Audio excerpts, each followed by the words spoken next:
नमस्कार दोस्तों, मैं हूं परमेश शर्मा और आज आए हैं एक नए वीडियो के साथ। अभी एक केस चल रहा है मेरे पास, उसके बारे में बात कर रहा हूं। हालांकि उसका रेफरेंस तो नहीं दे सकता मैं, बट एक फ्लोर का केस है जिसके अंदर एक बार रजिस्ट्री हो चुकी है और प्रीवियस टाइटल बिल्डर के पास है। तो मैं ये बताना चाह रहा हूँ आपको कि जब आप फ्लोर परचेज़ करते हैं किसी का, तो उस केस में आपको ओरिजिनल पेपर्स वेरीफाई करने चाहिए, देखने चाहिए किसके पास होने चाहिए। इसके बारे में ये वीडियो रहेगा, तो आप इसको एंड तक ज़रूर देखें। बहुत बड़ा वीडियो नहीं होगा, बहुत छोटा सा वीडियो है, लेकिन आप इसको ध्यानपूर्वक सुने। देखिए क्या होता है कि आप कोई फ्लोर परचेज़ करते हैं तो स्टार्टिंग से अगर मैं गुड़गांव की बात करूं तो दो चीज़ हैं। एक तो हुडा के प्लॉट्स हैं, एक आपके प्राइवेट डेवलपर्स के हैं। प्राइवेट डेवलपर लाइक हंसल्स हो गए, आपका डीएलएफ हो गया, और नए नए बीपीटीपी है, जितने भी डेवलपर्स आए हुए हैं तो वो अपने हिसाब से काम कर रहे हैं। हुडा की गाइडलाइंस अलग हैं, उसमें टीएम आता है, पीटीएम आता है, तो सिक्योर रहता है। प्राइवेट डेवलपर होते हैं वहाँ टीएम पीटीएम की ज़रूरत नहीं होती है, डायरेक्ट रजिस्ट्री हो जाती है। तो स्टार्टिंग क्या होती है, कोई भी डेवलपर अगर वो स्टार्ट करता है तो यूजुअली वो एक अलॉटमेंट लेटर इशू करता है। तो कोई भी टाइटल चेन अगर देखें तो स्टार्टिंग उसकी अलॉटमेंट लेटर से होनी चाहिए कि जैसे कोई आदमी बुकिंग करता है, ये आपको मिलेंगे, हो सकता है 90s के मिले, 80s के मिले, कि जब ये अंसल्स आया था या डीएलएफ आया था उस टाइम पे प्लॉट अलॉट हुए होंगे, तो एक अलॉटमेंट लेटर दिया हुआ।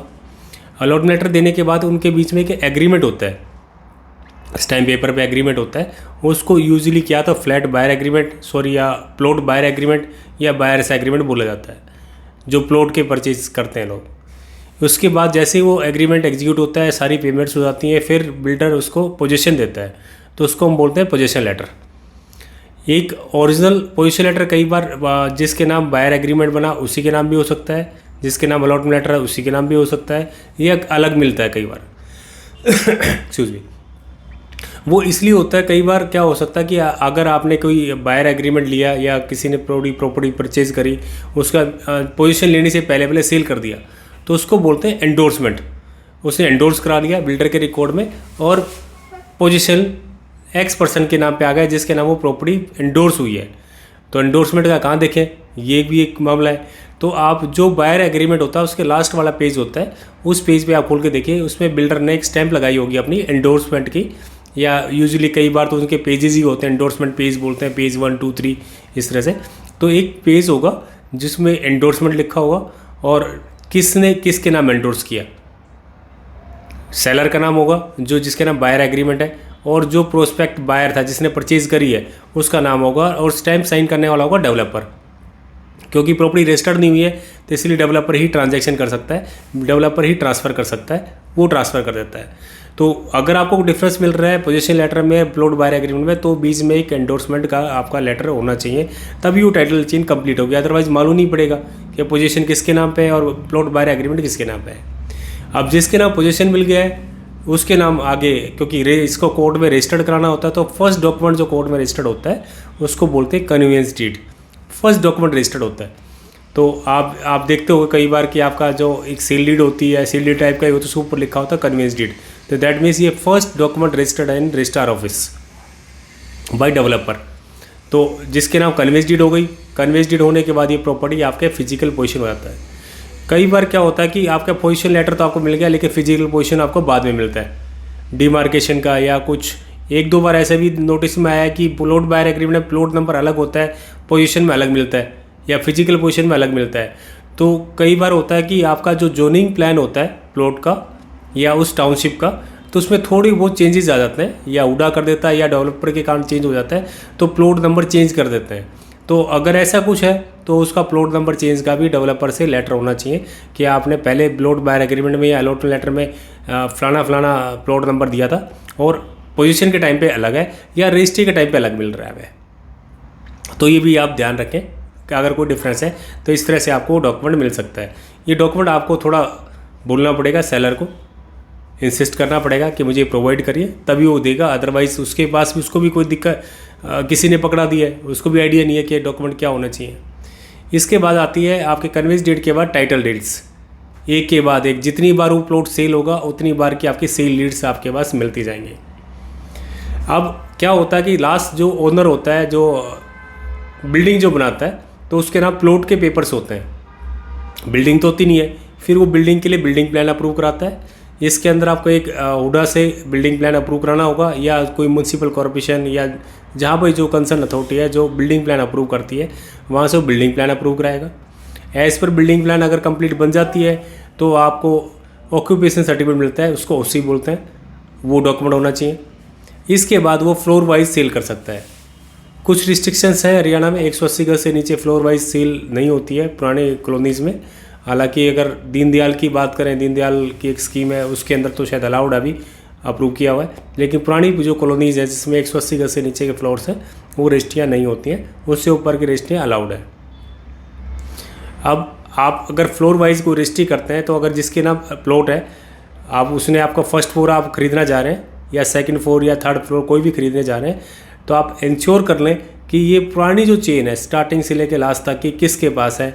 ग्राउंड फ्लोर वाले के पास है, हो सकता है वही सेल कर रहा हो अभी, या कोई बिल्डर है या डेवलपर है, जिसके पास भी है आप उसको चेक करें, वेरीफाई करें, क्योंकि आपके पास वो पेपर नहीं आएंगे, आपके पास वो पेपर ओरिजिनल पेपर नहीं आएंगे। ओरिजिनल पेपर यूजुअली गुड़गांव में तो देखा गया है डेवलपर अपने पास लेके रखता है, या बिल्डर जो होता है अपने पास रखता है, वैसे वो उनके पास नहीं होने चाहिए। जब तक वो रख सकता है जब तक वो प्रॉपर्टी सेल नहीं करता है। अलग अलग फ्लोर, जैसे 4 फ्लोर बन गए, पहला सेल कर दिया, दूसरा कर दिया, तीसरा कर दिया, चौथा कर दिया, सारे फ्लोर सेल होने के बाद उनका राइट नहीं है पेपर्स रखने का अपने पास। बट आज भी मैं नोटिस कर रहा हूँ, कई बार मैं बात करता हूँ बाहर से, कुछ क्लाइंट हमें इंसिस्ट करते हैं कि सर आप एडवाइस करिए, क्या पेपर होने चाहिए या नहीं होने चाहिए। इसमें कई बार ब्रोकर से भी दिक्कत होती है हमें, वो भी कहते हैं आप क्यों एडवाइस करते हो कि पेपर है नहीं है क्या है, लेकिन क्योंकि क्लाइंट हमें डिमांड करते हैं, बात करते हैं, तो हमें उनको बताना पड़ता है कि ओरिजिनल पेपर्स आइदर चारों के पास डिस्ट्रीब्यूटेड होने चाहिए या ग्राउंड फ्लोर वाले के पास होने चाहिए। अब ऐसा ही केस अभी मेरे पास आ रहा है बार बार, तो सेलर कहता है कि ठीक है जी मैं दिखा दूंगा, वो बार बार हमें फ़ोटोकॉपी दिखा देता है कि देखो आपको ज़रूरत ही क्या है इस चीज़ की, बैंक लोन कर रहा है तो आपको दिक्कत ही क्या है, फर्स्ट फ्लोर की रजिस्ट्री होगी, आपको पेपर क्या क्यों लेंगे आप, क्या ज़रूरत है उस चीज़ की। मैं आज वही आपको बताना चाहता हूँ कि अगर प्रॉपर्टी पेपर आगे सेल डीड जो भी होती जाती है तो किसी को नहीं पता कि आपने किसको सेल कर दिया है, जब तक वो सेल रजिस्टर्ड डॉक्यूमेंट आपके हाथ में नहीं आए कि आपने प्रॉपर्टी सेल करी हुई है। अदरवाइज़ आप पता ही नहीं कर सकता कि इस प्लॉट होल्डर ने, जिसने कंस्ट्रक्शन करी बिल्डिंग, इसने किस किस को सेल कर दिया है। अब ये भी पाया जाता है कई बार कि प्रॉपर्टी पेपर ऑलरेडी मॉर्गेज्ड है बैंक के पास, और वो किसी भी तरह बात करा के वो फ्लोर वाइज सेल कर देता है, लोन भी चलता रहता है उसका, और ये आप 3-4 फ्लोर आप हो गए, अब आप अलग अलग रजिस्ट्रियाँ करा ली। रिस्क वहाँ क्या होता है कि अभी तो वो EMI दे रहा है टाइम पे, कोई दिक्कत नहीं है। इन केस उसको कोई दिक्कत आती है बिल्डर को, जो जिसके पास प्लॉट की ओनरशिप थी पहले स्टार्टिंग, जिसने कंस्ट्रक्शन की, उसको कोई परेशानी आती है, EMI नहीं दे पाता है, तो बैंक तो आपके पास आ जाएगा, चारों के पास, कि पूरी एंटायर प्रॉपर्टी मॉर्गेज थी मेरे पास। वैसे ही हर आदमी ध्यान रखता है, ऐसी चीज़ें होती नहीं है, लेकिन कोई हो तो कुछ भी सकता है। तो उसी चीज़ को अवॉइड करने के लिए ऐसा भी हो सकता है कि आपके पेपर्स आपको पता ही नहीं है कि ओरिजिनल पेपर किसके पास है। आपने फर्स्ट फ्लोर ले लिया, आपको तो बिल्डर बोल देगा सर मेरे अभी सेकंड फ्लोर थर्ड फ्लोर बिका ही नहीं है, तो मैं क्यों दूं आपको, या मैं ग्राउंड फ्लोर वाले को क्यों दूं। ठीक है, बात उसकी जायज़ है, वो नहीं देगा जब तक प्रॉपर्टी उसकी सेल नहीं होती है। लेकिन जिस टाइम उसने प्रॉपर्टी सारी सेल कर दी है, एंटायर प्रॉपर्टी, तो उसका राइट कहाँ रहा।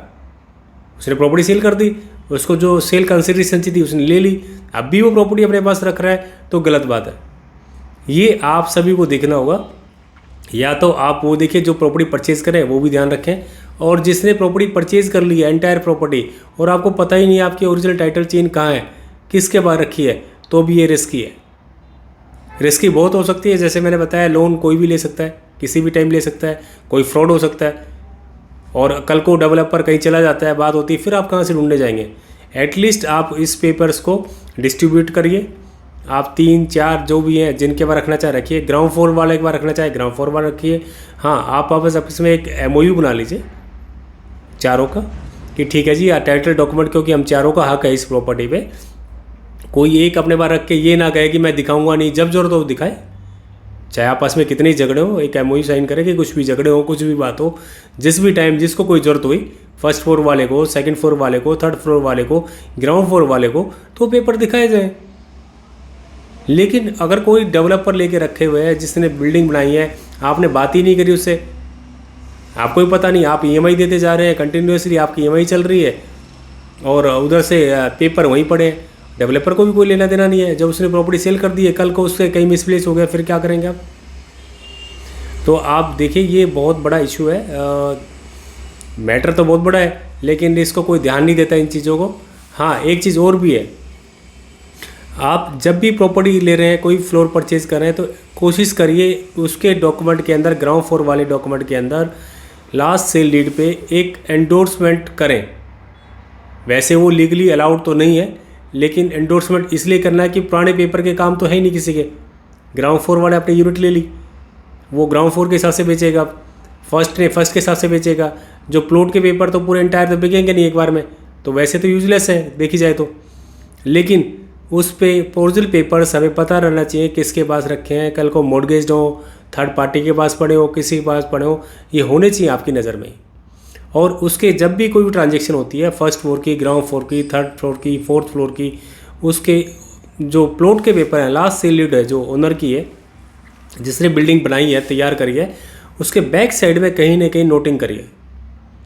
बैंक सारे करते हैं काम, ये करते हैं। अगर आप बैंक के थ्रू लोन कराते हैं किसी के थ्रू, तो वो उनका जो एग्जीक्यूटिव आता है वो ये इंश्योर करता है कि जो लास्ट सेल डीड है, ओरिजिनल सेल डीड है, वो लाए, सेलर लेके आए, और एट द टाइम रजिस्ट्रेशन, जैसे रजिस्ट्री होती है, वो चेक हैंडओवर करने से पहले पहले उसके बैक साइड में नोटिंग करेगा कि इसका first floor has been sold to so 100%। At least आप सेफ तो हो गए। सेफ कैसे हो गए मैं बताता हूँ। मान लीजिए कि ये जो प्रॉपर्टी है आपकी, एक्स पर्सन के पास है पूरी एंटायर प्रॉपर्टी। अब आपने तो पेपर लिए नहीं उसके ओरिजिनल, आपने कहा मेरी तो सेल डीड आ गई, फर्स्ट फ्लोर वाले ने लिए, सेकंड ने लिए, थर्ड ने लिए, फोर्थ ने लिए। अब उस आदमी ने क्या किया कि बहुत अच्छी अंडरस्टैंडिंग से किसी डेवलपर से या किसी बैंकर से बात करी, ठीक है, और उनको बोला कि सर ये एंटायर प्रॉपर्टी मेरी है। अब फ्रॉड तो कहीं पे कुछ भी हो सकता है। उसने क्या किया कि इस प्रॉपर्टी को सारी को मॉर्गेज किया, बता दिया कि मेरी प्रॉपर्टी नहीं। हालांकि जो बैंकर है, हो सकता है कि उसकी नॉलेज में हो, क्योंकि फ्रॉड करने वाले की नॉलेज में तो होगी कोई ना कोई चीज़ कि ये चीज़ ऐसी है, वो तो अगर देखना चाहे देख सकते हैं। लेकिन अगर वो चीज़ इग्नोर कर दे सारी चीज़ें, तो ये प्रॉपर्टी तो मॉर्गेज कर दी उसने। और हो सकता है कि वो थोड़े टाइम के लिए मॉर्गेज की हो, टाइम बीइंग के लिए। कहता हो ठीक है, किसी को पता नहीं चलेगा, मुझे टाइम बीइंग के लिए ज़रूरत है, 1 करोड़, 1.5 करोड़, 2 करोड़ की है, आप इस पे काम करा दो, जो पैसे चाहिए आप ले लीजिए। अब लोग, मैं इसके लिए नहीं कह रहा कि सब ब्राइब लेके काम करते हैं, कुछ करते हैं, लेकिन अगर उन्होंने ऑप्शन दे दिया कि आप ये काम करिए, और बैंकर ने काम कर दिया वहाँ पे, किसी छोटी एनबीएफसी ने, किसी ने, हालांकि बड़े बैंकर्स काम नहीं कर रहे अभी, ऐसे कोई काम नहीं करता, लेकिन गलती से किसी ने कर दिया, तो वो तो प्रॉपर्टी मॉर्गेज होगी दोबारा। आप कहाँ जाएंगे? और उन्होंने डिफ़ॉल्ट कर दिया बिल्डर ने, तो बोले ठीक है ले लो, पैसे ले चुके ऑलरेडी, हो दोबारा भी लोन ले लिया, और वो छोड़ के चला जाता है। क्या होगा? बैंकर तो यहाँ आ जाएगा आपके पास, परेशान होंगे ना। तो बेटर है आपकी नॉलेज में होना चाहिए कि ओरिजिनल पेपर किसके पास है, कहाँ पर है। मैं ये नहीं कह रहा ओरिजिनल रख लो अपने पास, ग्राउंड फ्लोर वाला रखना चाहे उसके बाद रखिए, फर्स्ट फ्लोर रखना चाहे फर्स्ट फ्लोर वालों को दीजिए। लेकिन आपकी नॉलेज में जिसकी प्रॉपर्टी है, एंटायर प्रॉपर्टी के जो भी ओनर्स हैं, 4 ओनर है तो चारों के पास होना चाहिए, 5वें के पास नहीं होना चाहिए पेपर।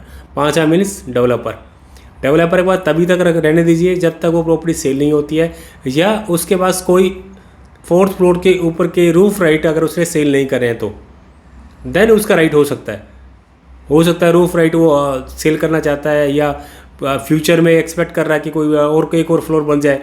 अगर ऐसा कुछ उसने सेल नहीं करा, रूफ राइट उसके पास है, तो उसके पास राइट तो है रखने का। अगर उसने रूफ राइट भी सेल कर दिया है, एंटायर प्रॉपर्टी सेल कर दी है, तो वो क्यों रखे। तो आज के लिए यही वीडियो था। तो आप देखें कि प्रॉपर्टी पेपर्स फ्लोर लेते वक्त हमेशा ध्यान रखें कि ओरिजिनल पेपर का ज़रूर ध्यान रखें कि ओरिजिनल पेपर किसके पास है, चाहे वो डेवलपर के पास है, जाइए उससे मिलिए, देख के आइए, वेरीफाई करिए। और अगर अभी डेवलपर नहीं दे रहा है, कोई दिक्कत नहीं, पता एटलीस्ट आपको पता तो चल गया पेपर किसके पास है। उनसे बात कीजिए, रिक्वेस्ट करिए डेवलपर को कि सर आपने प्रॉपर्टी सेल कर दी है, अब आपका राइट नहीं है, हम ये 4 बायर्स हैं जिन्होंने प्रॉपर्टी परचेज कर ली है, आप प्लीज़ हमें किसी को हैंड ओवर कर दीजिए, या चारों को हम आपको लेटर लिख के दे देते हैं कि आप ये पूरी टाइटल चेंज आप इनको दे रहे हो। ठीक है sir, thank you very much. आज के लिए इतना ही काफ़ी। और इसमें कोई और कुछ कमी नज़र आई हो, आपको कुछ एडिशन करना है, कुछ बात करनी है, आपको लगता है कि मैं कुछ बताना भूल गया हूँ या नहीं बता पाया हूँ, तो आप प्लीज़ मुझे कमेंट करके बताएं। मैं अगली वीडियो में आपके उन क्वेश्चंस का आंसर देने की कोशिश करूँगा, ताकि ये काम चलता रहे, आपका और हमारे दोनों का काम चलता रहे।